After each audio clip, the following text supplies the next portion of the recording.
I would make reference to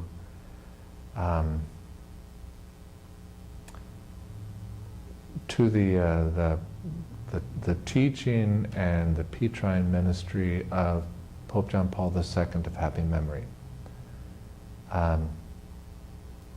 He wrote a beautiful encyclical letter on confession. He heard confessions himself.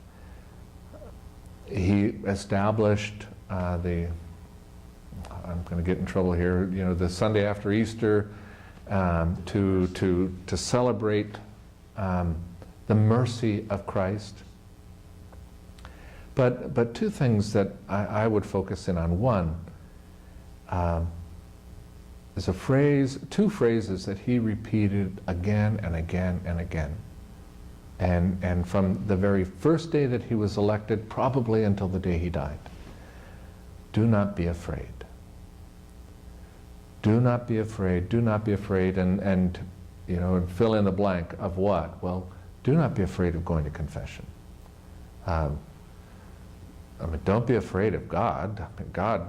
The angels rejoice in heaven when somebody repents of their sins. Don't be afraid of the priest.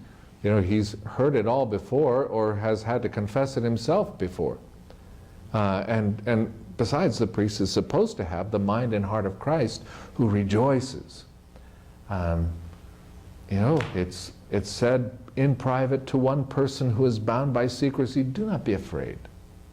And the second thing that John Paul II would say is to open the doors of your heart to Jesus. Let him come in.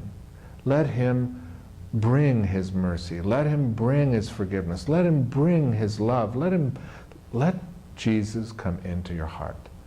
And I guarantee you,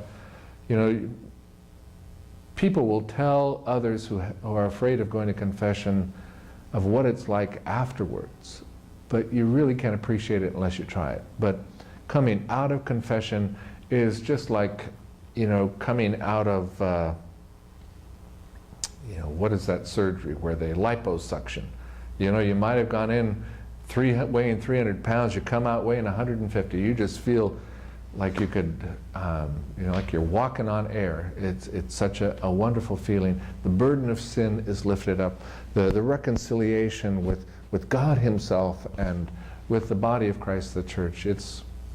Don't be afraid. Open the doors of your heart to Jesus.